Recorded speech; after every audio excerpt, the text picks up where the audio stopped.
Une maladie mortelle frappe des personnes apparemment en bonne santé et dans la force de l'âge. La plupart des victimes ne présentent aucun symptôme annonciateur et les autopsies ne montrent rien. Des chercheurs du monde entier cherchent désespérément une explication. La maladie qu'ils découvrent est enracinée dans la superstition et dans la médecine du XXIe siècle.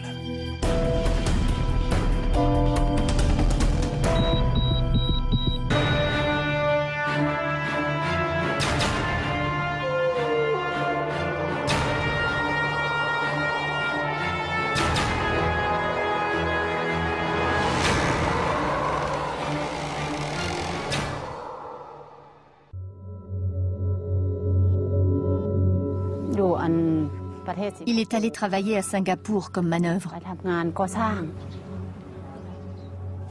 Il voulait revenir à la maison et je lui ai dit d'attendre, d'être patient. Mais il voulait rentrer et voir les enfants. Il est allé boire du whisky avec son jeune frère. Ensuite, il s'est senti très fatigué. Mais son frère a insisté pour faire des photos. Ces photos incroyables nous montrent les derniers instants de Shanken Odassa, saisi par son frère. Pendant cette soirée entre amis, Shanken s'effondre sans que personne ne s'en aperçoive. Pensant qu'il s'est endormi, ses amis continuent à boire sans se douter qu'il agonise sous leurs yeux. Mais lorsque le drame est enfin découvert, les recherches vont rapidement commencer.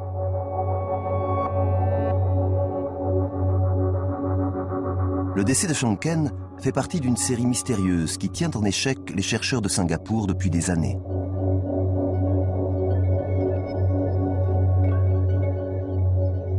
Tout a commencé une décennie auparavant, lorsqu'un premier ouvrier thaïlandais meurt dans des circonstances étranges.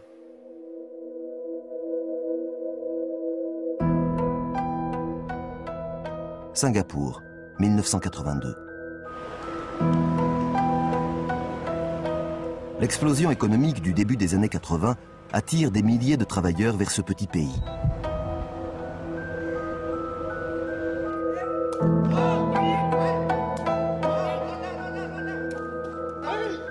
Parmi eux, un ouvrier thaïlandais de 37 ans. Il se détend après une dure journée de travail. Il a dû subir une série de tests physiques rigoureux avant d'être autorisé à entrer dans le pays. Il est en parfaite santé et dans la force de l'âge, mais son destin va basculer.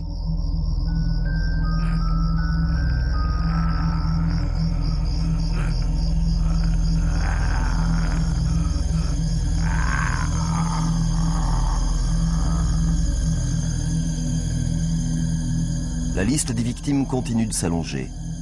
Le docteur Go, qui était alors chercheur, se souvient des circonstances de ces morts mystérieuses. Jusqu'à 1990, 235 ouvriers sont morts de cette manière. Tous étaient des hommes. Environ 90% d'entre eux sont morts dans leur lit. Leur moyenne d'âge était de 33 ans. Un tiers de ceux qui sont morts dans leur sommeil ont pu être observés par des proches. Ces derniers ont été réveillés par des bruits de respiration difficiles, des suffocations, des gémissements. Ils ont aussi remarqué que les victimes avaient les poings serrés. Les indices sont maigres. Même si au premier abord tout laisse penser à une crise cardiaque, les chercheurs soupçonnent une autre cause. Dans la majorité des cas, l'autopsie n'a montré que peu d'anomalies. Les cœurs n'étaient pas dilatés. Les artères coronaires n'étaient pas rétrécies. Les examens épidémiologiques, biochimiques, microbiologiques et toxicologiques ne montraient rien de particulier. Les victimes étaient donc apparemment en bonne santé avant leur décès. À Singapour, le nombre de cas ne cesse d'augmenter. Mais les médecins révèlent une information stupéfiante. Les victimes ont un point en commun. Nos recherches de 1990 nous ont montré que plus de 90% d'entre eux étaient originaires de villages situés dans le nord-est de la Thaïlande.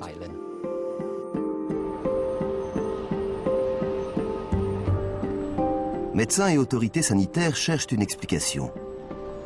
Ils découvrent que Singapour n'a pas l'exclusivité de ces mystérieuses morts nocturnes. On les retrouve sous le nom de Banggugot aux Philippines et de Pokuri au Japon. Les chercheurs ont baptisé ce phénomène syndrome de mort subite inexpliquée.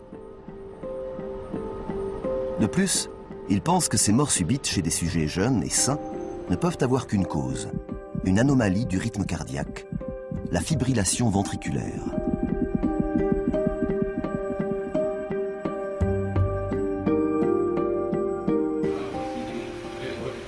Le docteur Charles Amzelevich est un spécialiste reconnu en cardiologie expérimentale. Il décrit ainsi cette anomalie fatale du rythme cardiaque à l'origine de la mort de ses ouvriers. L'arythmie la plus dangereuse est la fibrillation ventriculaire. Elle est provoquée par une désorganisation complète de l'activité électrique du cœur. Bien que les ventricules se contractent très rapidement, cette activité est totalement désynchronisée et empêche les ventricules de remplir leur fonction de pompe. Ces ventricules ressemblent alors à un sac de vers de terre.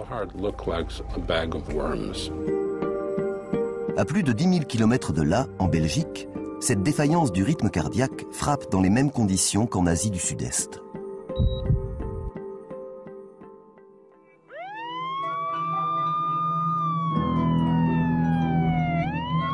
Une femme médecin qui souhaite rester anonyme se souvient de l'arrêt cardiaque nocturne qui a frappé son mari. De tels symptômes ne s'oublient jamais. Cela s'est passé dans la nuit du samedi au dimanche. Il était 4 heures du matin et j'ai été réveillée par mon mari qui gémissait et semblait lutter contre quelque chose. C'était un bruit assez difficile à décrire. C'était fort, profond, comme des gémissements. Il avait l'air d'avoir peur. C'était très impressionnant. Je l'ai allongé sur le sol. Je me suis rendu compte qu'il était totalement inerte et inconscient. J'ai donc commencé à pratiquer un massage cardiaque pour le maintenir en vie. Le téléphone était près du lit. J'ai laissé pendre le combiné et j'ai composé le numéro des secours. À peine 10 minutes plus tard, ils étaient là.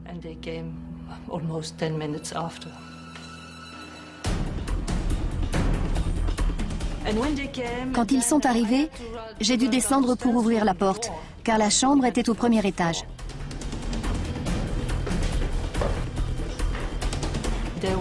Ils étaient très bien équipés. Ils avaient apporté un défibrillateur et ils lui ont administré 2 chocs électriques.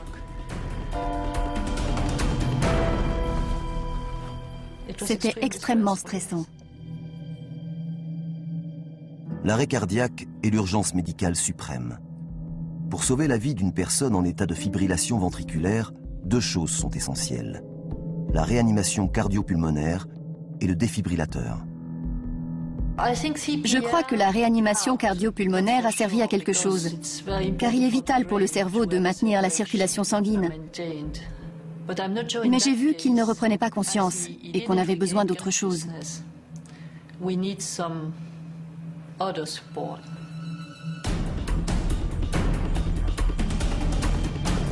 Qu'est-ce qui déclenche ce trouble fatal du rythme cardiaque? Pourquoi touche-t-il des gens apparemment en bonne santé?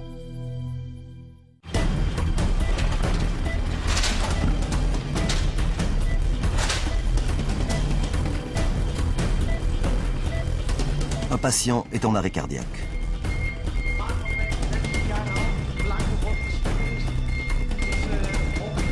Un trouble du rythme fatal, la fibrillation ventriculaire, l'a plongé dans l'inconscience. Les ventricules se contractent inutilement au lieu de pomper efficacement du sang dans le corps. Tous les organes sont privés de sang. La défaillance multiviscérale est imminente et il risque de mourir si l'on ne fait pas repartir son cœur d'ici quelques minutes.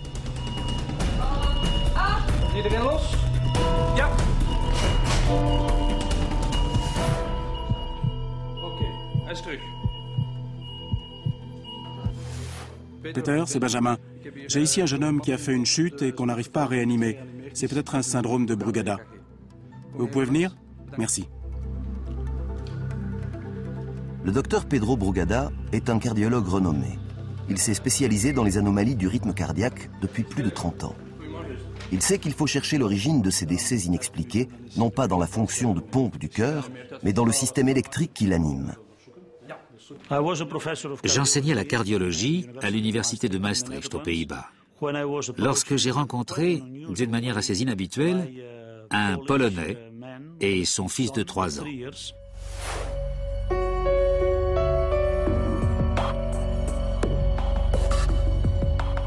Pologne, 1986.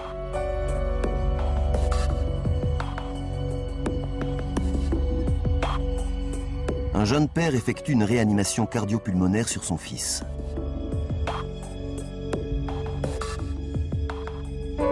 La situation est dramatique. La moindre erreur peut provoquer la mort de l'enfant. Il souffre du même trouble du rythme que celui qui a emporté sa sœur l'année précédente.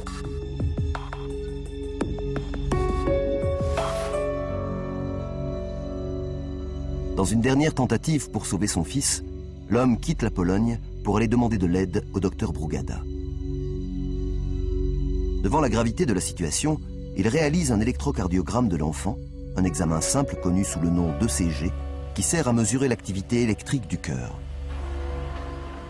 Cet électrocardiogramme était très étonnant.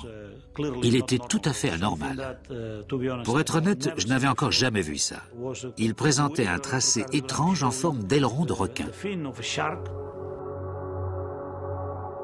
Très intrigué, le docteur Brugada part en quête d'informations sur ce tracé très particulier, mais sans succès. Pendant plusieurs mois, nous avons tenté de comprendre ce qui se passait. Puis le père a décidé de rentrer en Pologne. C'est alors que je lui ai demandé de m'envoyer les électrocardiogrammes de sa fille. Ce qu'il a fait. On a retrouvé un tracé identique à celui de son frère. C'est une découverte capitale. Non seulement cette maladie présente un électrocardiogramme caractéristique, mais elle peut aussi toucher plusieurs membres d'une même famille. Après avoir trouvé 8 patients présentant le même tracé, Pedro Brugada et ses 2 frères publient leur découverte. Ils décrivent une nouvelle entité clinique qui sera connue dans le monde entier sous le nom de syndrome de Brugada. C'est comme si la foudre s'abattait dans un ciel totalement dégagé. Cela se produit de manière totalement imprévue, ce qui fait que la famille est incapable d'anticiper cet arrêt cardiaque en allant consulter, en faisant faire des examens à la personne concernée. Il n'y a pas de signe avant-coureur. La première manifestation est souvent la mort par arrêt cardiaque. Un tiers d'entre eux meurent subitement sans aucun symptôme annonciateur. Et c'est tout à fait dramatique.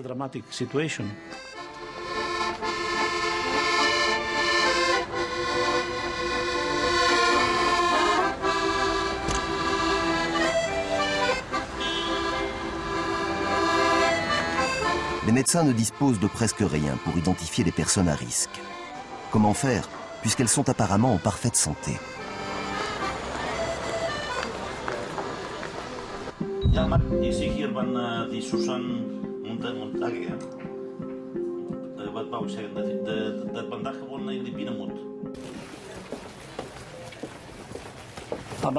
Je me rends dans la salle d'échographie cardiaque où nous vérifions les fonctions mécaniques du cœur chez cette personne qui semble souffrir d'un syndrome de Brugada. Nous vérifions donc les fonctions mécaniques, nous vérifions aussi l'alimentation en oxygène du cœur et nous pourrons ensuite faire un bilan. Pour éliminer d'autres maladies et établir un diagnostic fiable, le docteur Brugada et son équipe doivent vérifier les moindres recoins du cœur. Le premier examen consiste généralement en une échographie cardiaque.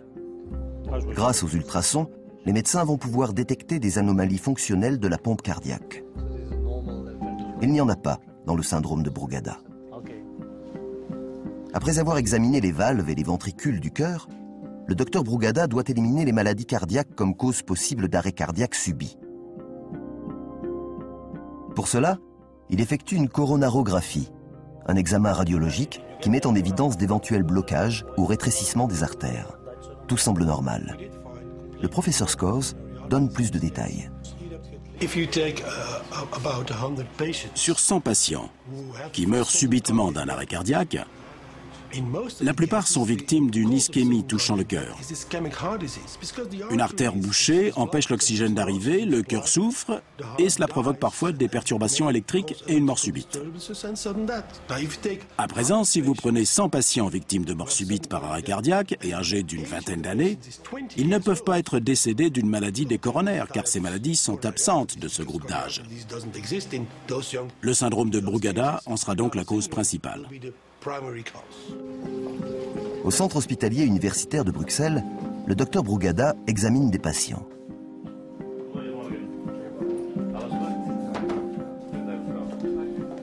Il sait que ce syndrome se propage habituellement dans les familles. Il examine en premier lieu l'arbre généalogique, car très souvent, des décès inexpliqués se sont déjà produits. C'est malheureusement un problème typique du syndrome de Brugada. Il a été découvert dans cette famille après la mort de leur fils. Il ne s'agit pas d'un cas exceptionnel. La maladie était inconnue et ce n'est que depuis peu d'années que nous avons toutes ces informations. De nombreux patients n'étaient pas diagnostiqués, tout simplement parce que nous ne connaissions pas cette maladie. Lorsque le patient présente le tracé particulier du Brugada, le diagnostic est facilement établi à partir d'un électrocardiogramme. Si vous le comparez avec un électrocardiogramme normal, prenons celui-ci par exemple, un examen normal montre ce tracé. Et ensuite, c'est plat. Dans le syndrome de Brugada, nous voyons que ce tracé change et prend cette forme. Il monte avant de redescendre ainsi. Voici la ligne de base. C'est caractéristique du syndrome de Brugada.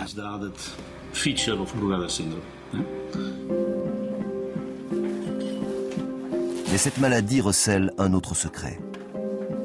L'aileron de requin si caractéristique devient fréquemment invisible. Si la maladie a été diagnostiquée chez un autre membre de la famille, les médecins ont des soupçons. Ils tentent de faire apparaître ce fameux tracé en aileron de requin à l'aide de médicaments. L'un d'eux est l'ajmaline. On ne voit pratiquement rien ici. Mais quand on donne ce médicament, on retrouve le tracé caractéristique. C'est une opération simple, la plupart du temps. Evelyne De Vos a subi un examen identique après que l'on a diagnostiqué un syndrome de Brugada chez sa mère. Mais son ECG était normal. Son père se souvient du jour où les médecins ont tenté de mettre en évidence le tracé particulier du Brugada. Je n'oublierai jamais la date. C'était un 26 décembre. Nous avions une journée chargée devant nous. Nous devions commencer par des examens à la clinique et nous étions sûrs que tout serait normal.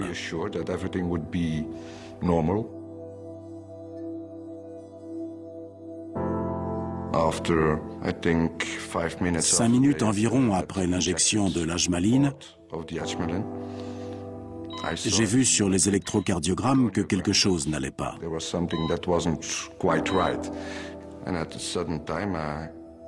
J'ai ensuite regardé Evelyne qui me disait « Papa, j'ai chaud ».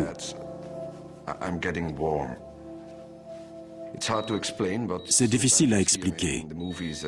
On voit parfois dans les films ce tracé plat, mais quand c'est votre enfant qui vous regarde, qui vous dit « Papa », qui prend votre main et que vous voyez ce tracé plat, c'est quelque chose dont vous vous souvenez toute votre vie. Ils lui ont appliqué les palettes et je n'oublierai jamais ça. Elle s'est raidie, a dit « Papa » et elle est retombée. Le tracé était de nouveau plat. Je ne peux pas m'imaginer tenir mon enfant sans vie dans mes bras.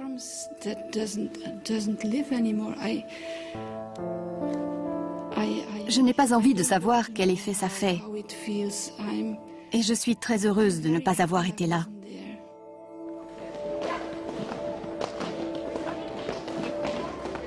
Atteinte d'une forme aussi grave de la maladie comme en témoigne sa réaction excessive à l'ajmaline, Evelyne a survécu miraculeusement.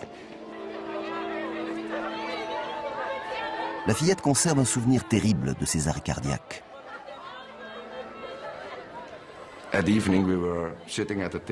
Ce soir-là, toute la famille était réunie à table pour le dîner. Je me souviens encore que les deux aînés avaient du mal à manger, car ils se demandaient si leur tour n'allait pas venir le lendemain.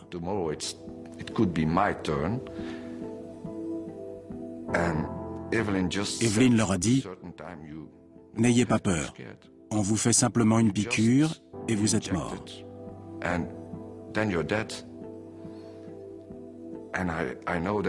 J'ai dû sortir dans le couloir. Elle n'avait que 6 ans, et c'est tout ce dont elle se souvenait. On lui avait fait une piqûre et elle était morte. C'était aussi simple.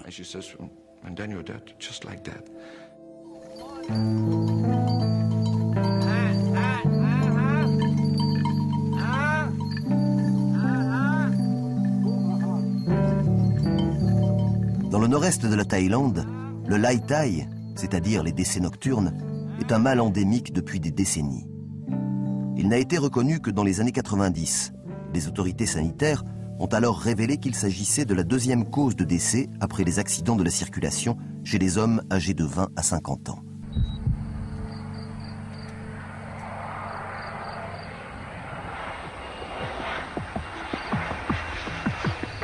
Le docteur Somporn Ajarn, de l'université de Bangkok, étudie ces morts subites inexpliquées depuis 18 ans.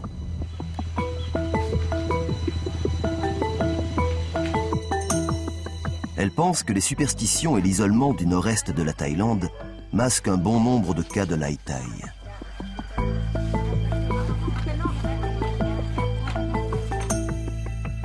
Troisième village. Le chef annonce que 20 personnes sont mortes du lai thai depuis 1990. Un chiffre anodin en apparence, jusqu'à ce que le chef informe le docteur Somporn que le village ne compte que 600 habitants. Il dit que le lai thai est un gros problème dans ces deux villages. Mais il ne sait pas comment y remédier.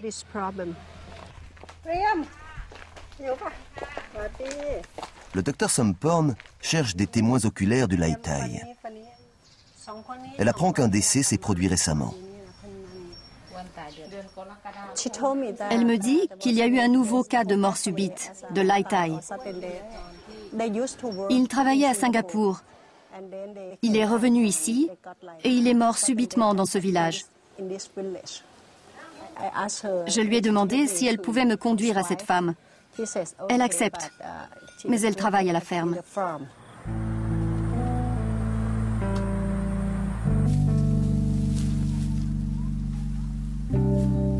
Tawin Popa est l'une de ces nombreuses mères livrées à elles-mêmes après la mort subite de leur mari. Pour cette maman de 2 jeunes enfants, ce drame est autant économique qu'humain. «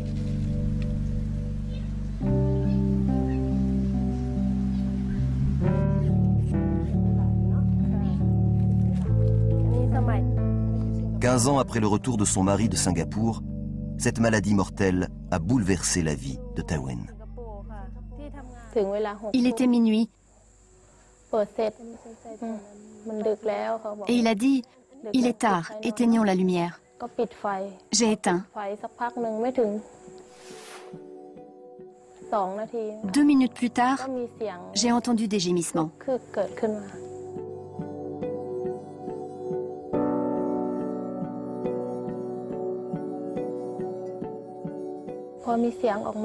C'était un son étrange. On aurait dit qu'il n'arrivait pas à respirer. Son visage est devenu verdâtre et sombre. Ses yeux étaient fermés. Il n'entendait rien. Il semblait inconscient, comme s'il ne sentait plus rien.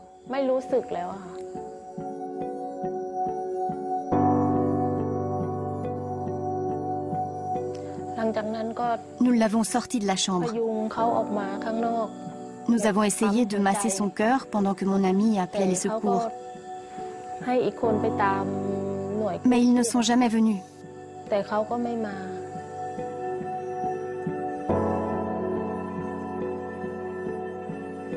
Victime d'une fibrillation ventriculaire, M. Popa voit ses chances de survie diminuer de 10% chaque minute. 4 à 6 minutes plus tard, ses organes vitaux et son cerveau sont atteints. Après 10 minutes, la mort est quasiment certaine. Il est lentement devenu silencieux. Les gens m'ont dit qu'il était devenu froid et rigide.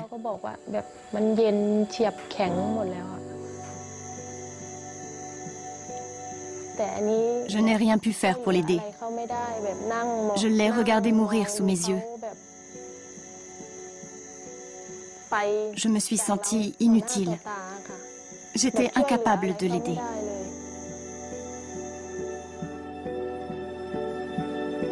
Seulement 5% des victimes d'arrêt cardiaque survivent et arrivent à l'hôpital. Monsieur Popa est mort chez lui, auprès de sa famille. Il avait 33 ans. La cause du décès est restée inconnue. Il n'y a pas de responsable. C'est-à-dire qu'on ne peut en vouloir qu'à la fatalité, quand la victime semblait en parfaite santé 5 minutes auparavant. On ne peut même pas en vouloir à la nature. C'est du domaine de la croyance, du surnaturel, des sorcières, de la magie. Parce qu'on a tellement de mal à croire ce qui s'est passé.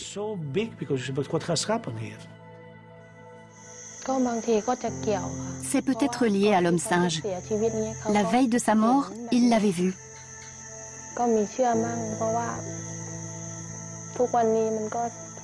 Je crois qu'il y a beaucoup de magie noire par ici.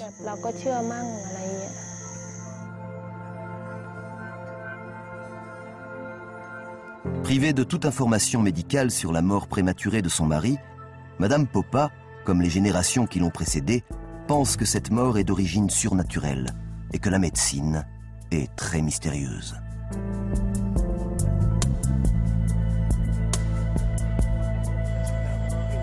Dans ces villages du nord-est de la Thaïlande touchés par le Lai Thai, le responsable de ces morts est souvent un être surnaturel, la légendaire veuve fantôme.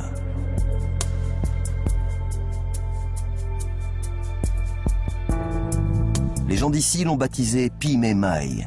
Nombreux sont ceux qui croient que cet esprit séducteur hante le village à la nuit tombée à la recherche d'un homme à emporter.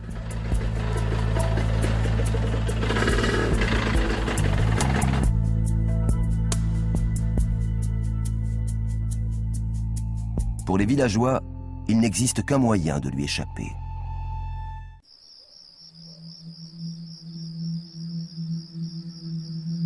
Pi Me Mai, la veuve fantôme, est souvent suspectée par les habitants d'être responsable des centaines de morts subites nocturnes du nord-est de la Thaïlande. Persuadée qu'elle est à la recherche d'un homme, de nombreux villageois n'ont trouvé qu'une méthode pour lui échapper: se déguiser en femme. Certains hommes passent des vêtements féminins, mettent du vernis à ongles et même du rouge à lèvres avant d'aller se coucher pour faire croire à la veuve fantôme qu'elle a affaire à des femmes et éviter ainsi son étreinte mortelle. Cette coutume est en vigueur depuis plus de 70 ans. Elle apparaît et disparaît au rythme des morts subites.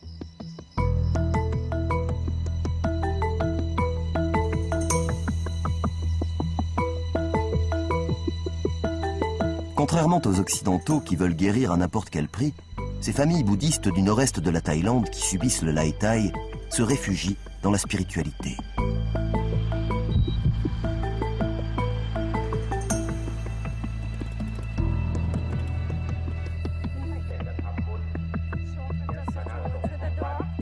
Le docteur Somporn sait que le folklore et les superstitions sont au cœur de la vie de ces villages. C'est pourquoi elle commence sa tournée par des prières et des offrandes à l'esprit du Lai Thai.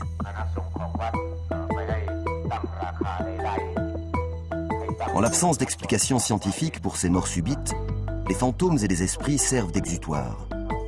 Ils expliquent comment une personne jeune peut se coucher en bonne santé et ne jamais se réveiller.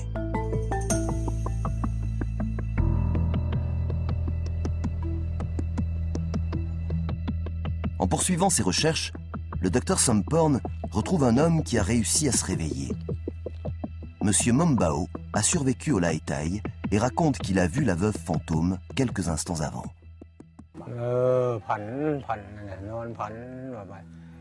J'ai rêvé qu'une femme me demandait de la suivre. Je lui ai dit que je ne pouvais pas, car j'avais déjà une femme. Elle a essayé de m'entraîner avec elle. J'ai cru que j'étais mort.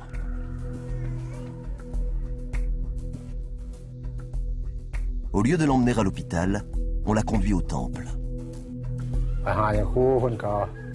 Le moine m'a donné de l'eau bénite et je me suis peint les ongles des mains et des pieds. Je me suis couché avec une jupe pendant 3 nuits pour tromper la veuve fantôme.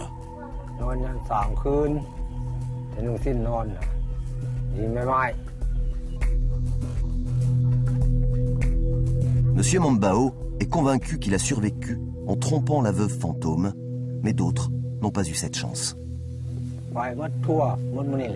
À cette époque, tout le monde parlait d'elle.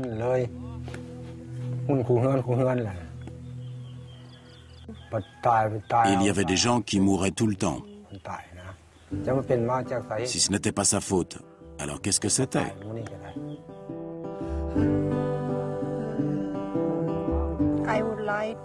Je voudrais que quelqu'un réussisse à trouver une solution. Car les enfants ont besoin d'un père, les femmes d'un mari. Notre monde a besoin d'eux. Nous devons tous vivre heureux dans ce monde.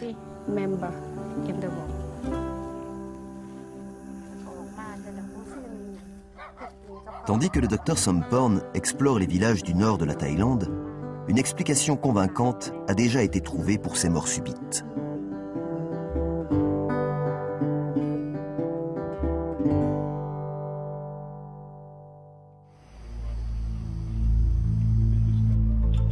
Un groupe international de scientifiques a découvert un gène mutant à l'intérieur des cellules cardiaques qui perturbe le système électrique du cœur.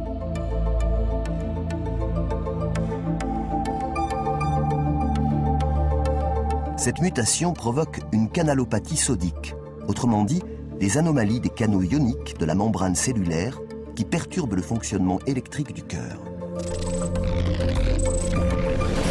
Une réaction en chaîne se met alors en marche et aboutit à un chaos électrique complet et à une fibrillation ventriculaire.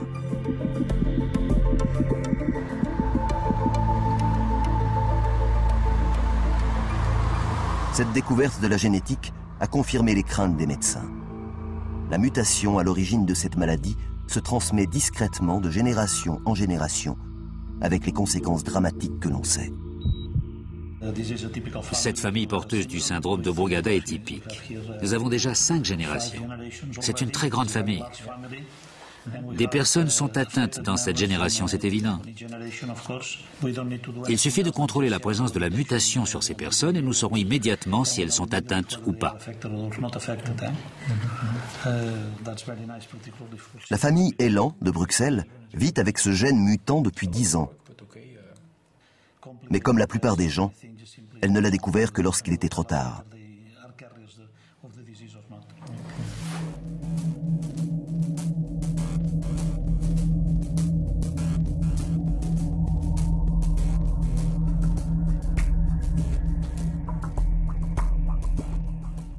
Il jouait au football avec des collègues de travail.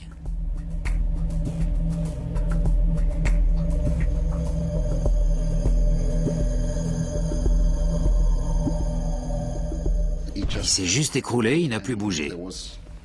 Il s'est juste écroulé face contre terre.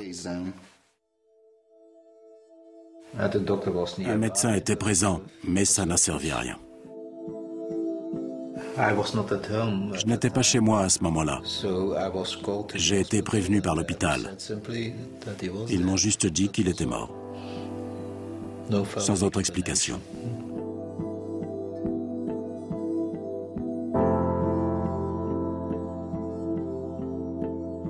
Dans des circonstances identiques à celles de son oncle 20 ans auparavant, Chris Elan est mort en jouant au football.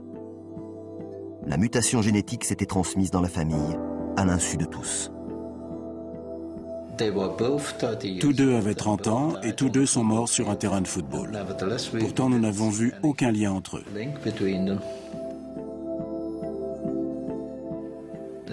C'est une impression étrange. Je réalise que je suis encore vivant alors que d'autres sont morts. Mon frère est mort, mon fils est mort, et moi je vis toujours.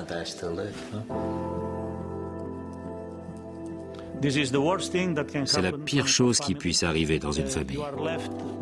Vous vous retrouvez privé de votre frère, de votre sœur, de votre père ou de votre mère.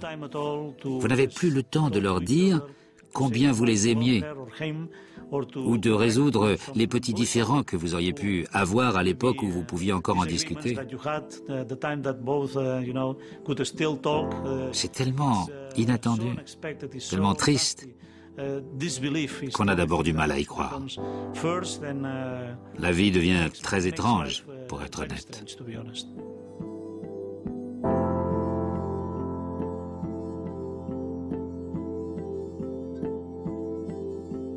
La plupart des victimes ne présentant aucun symptôme, il est difficile d'identifier les sujets à risque, sauf si une alerte se produit.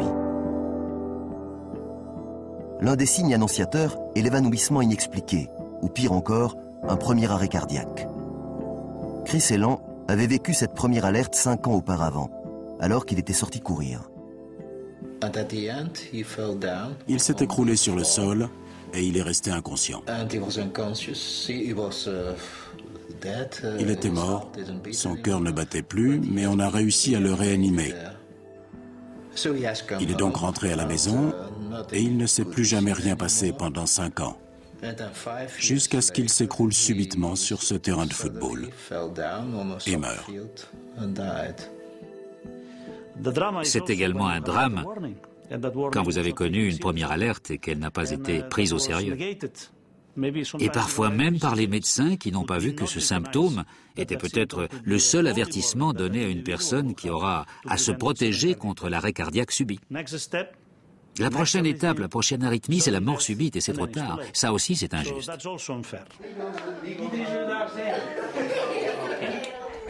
Dans la famille Elan, on sait, comme tous les porteurs de ce gène mutant, que l'on a une chance sur 2 de le transmettre à ses enfants. Tous subissent un examen de sang, même les enfants. Malheureusement, le frère de Hugo Elan avait refusé cet examen. Mon frère aîné a refusé et il est mort. Il n'a pas voulu informer ses enfants sur ce syndrome. Il ne croyait pas qu'il y avait quelque chose. C'était une idée bizarre qui circulait dans notre famille.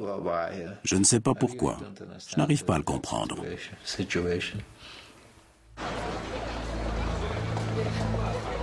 Cette maladie est si dangereuse qu'en ignorer les signes annonciateurs revient à jouer à la roulette russe. Car une fois que les patients développent les symptômes, ils ont une chance sur 2 d'en mourir dans les 10 ans s'ils ne sont pas pris en charge.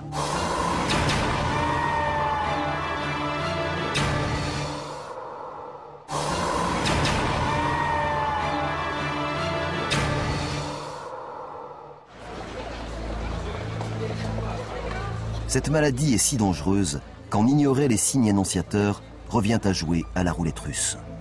Car une fois que les patients développent les symptômes, ils ont une chance sur 2 d'en mourir dans les 10 ans s'ils ne sont pas pris en charge.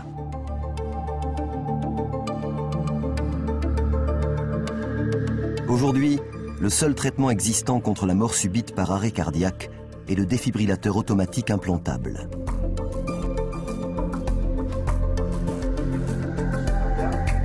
De fines sondes sont envoyées vers le cœur à travers une veine.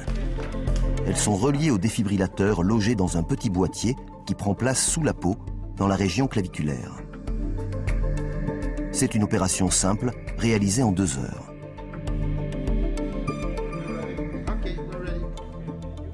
Ce défibrillateur ressemble à un stimulateur. Il est capable d'envoyer au cœur des chocs électriques puissants, comparables à ceux envoyés par les équipes médicales sur la poitrine. Si l'appareil détecte un rythme anormal, comme une fibrillation ventriculaire, il envoie automatiquement un choc électrique qui rétablit un rythme cardiaque normal. Grâce à cet appareil salvateur, les enfants et les adultes sur lesquels il est implanté retrouvent une vie normale en quelques jours. Comme tout appareil, il n'est évidemment pas sans défaut. L'un d'eux est son déclenchement intempestif, comme en témoigne Bob Elan. J'ai ressenti ces chocs pour la première fois pendant une promenade en VTT avec mon frère. J'ai subi 6 chocs d'affilée. J'étais en haut d'une côte et il y a eu comme un bang. J'ai eu l'impression de recevoir un ballon dans la figure ou un coup de bâton dans le dos. Je suis tombé de vélo et j'ai reçu 5 autres chocs pendant que j'étais allongé. C'était la panique totale. Il est rentré avec une tête de sauvage. Les cheveux comme ça. À cause des chocs?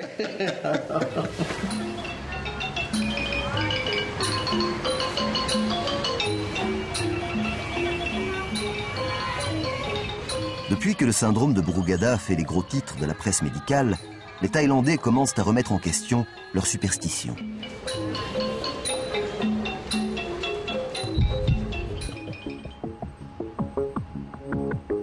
À l'hôpital Bhumipol de Bangkok, le docteur Nadamane, électrophysiologiste à Los Angeles, rencontre le docteur Virakul, cardiologue, pour étudier les liens entre le syndrome de Brugada et le Lai Thai du nord-est de la Thaïlande.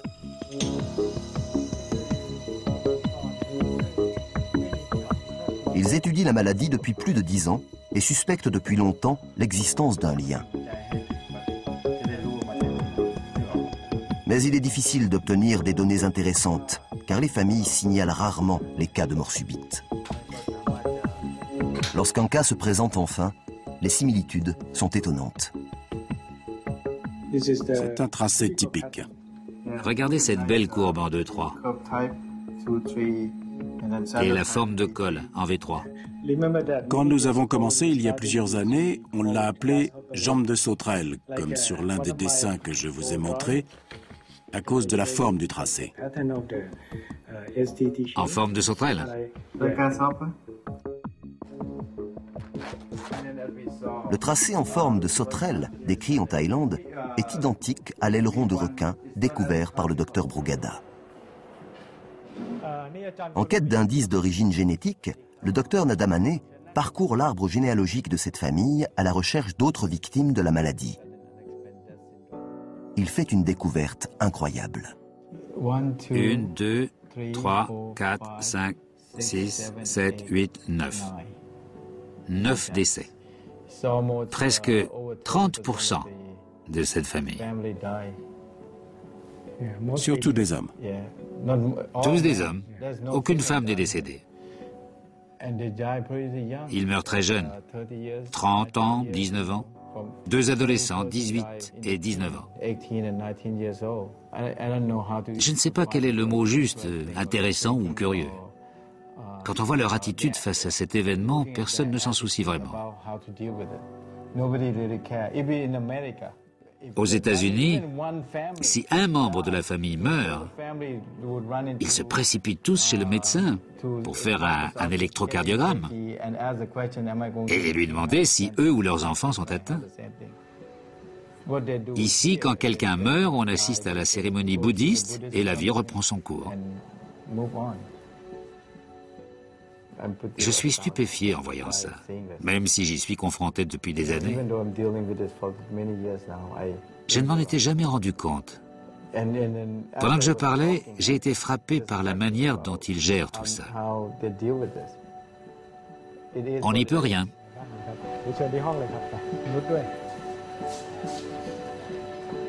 Faire venir un patient pour l'examiner est une chose. Le soigner en est une autre. Surtout lorsqu'on lui propose l'implantation d'un défibrillateur automatique. Nous avons du mal à convaincre les gens. Ils sont en bonne santé, ils n'ont aucun symptôme, et vous voulez leur implanter un appareil dans la poitrine et un fil dans le cœur. Ils vous regardent en se demandant « Vous êtes fou. Je cours plus vite que vous, et vous voulez me faire croire que je vais mourir sans cet appareil. » Ils vont réagir de cette manière. D'autant plus qu'à 15 000 € par appareil, le défibrillateur automatique implantable est hors de portée de la plupart des familles thaï touchées par cette maladie.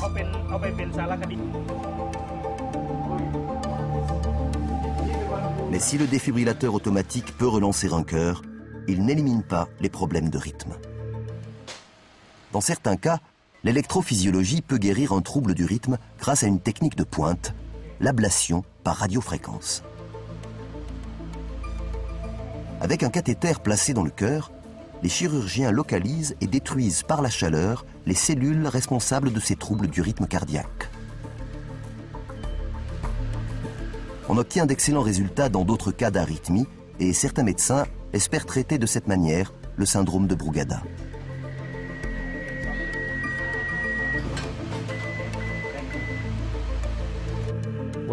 Nous savons parfaitement que ces patients souffrent de troubles du système électrique cardiaque. Mais à quel niveau? Si nous savions à quel endroit, nous pourrions faire quelque chose, n'est-ce pas?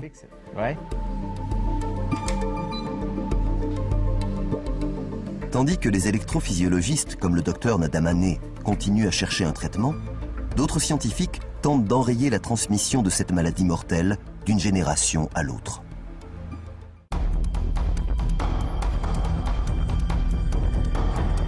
Le syndrome de Brugada provoque des troubles du rythme cardiaque qui entraînent la mort subite.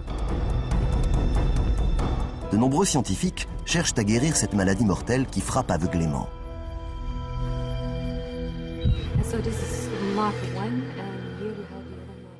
Le professeur Bonduel et son équipe cherchent à empêcher la maladie de se transmettre de génération en génération. Au cours d'une fécondation in vitro, on injecte un spermatozoïde directement dans un ovule.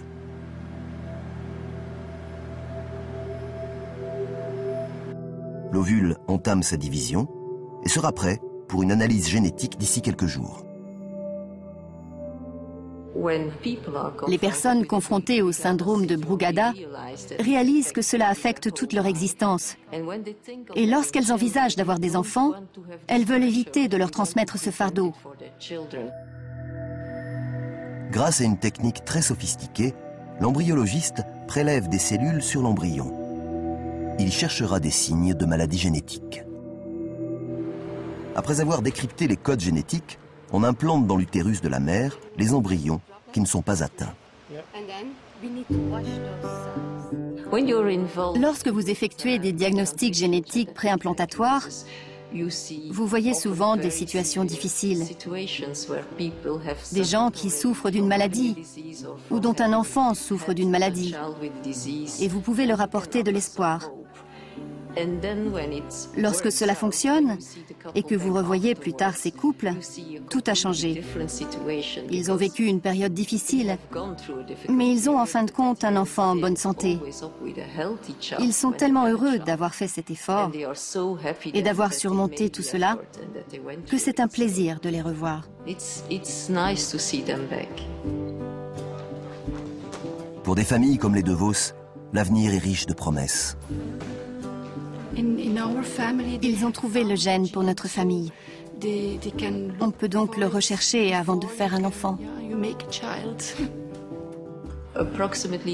Pour environ 30% des familles, nous pouvons faire un diagnostic génétique. C'est-à-dire qu'il nous reste encore beaucoup de travail pour identifier d'autres gènes, d'autres mutations responsables du syndrome de Brugada.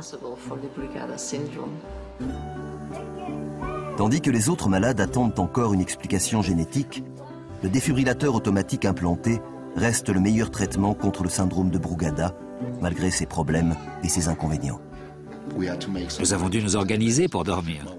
Ma femme dort à droite du lit pour éviter de poser sa tête sur mon appareil. Mais il est là pour me sauver la vie, c'est mon ange gardien. Les médecins sont capables aujourd'hui de déceler la maladie plus vite et plus tôt. Et les chances de trouver un traitement n'ont jamais été aussi grandes. Pendant ce temps, dans le monde entier, des familles apprennent à vivre avec le syndrome de Brugada.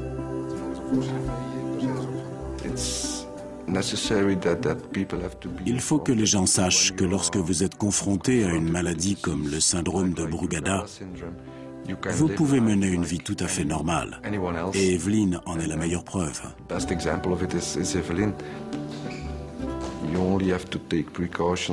Il faut prendre certaines précautions, mais sinon vous pouvez vivre une vie normale. Il faut que les gens le sachent. Something that people have to know.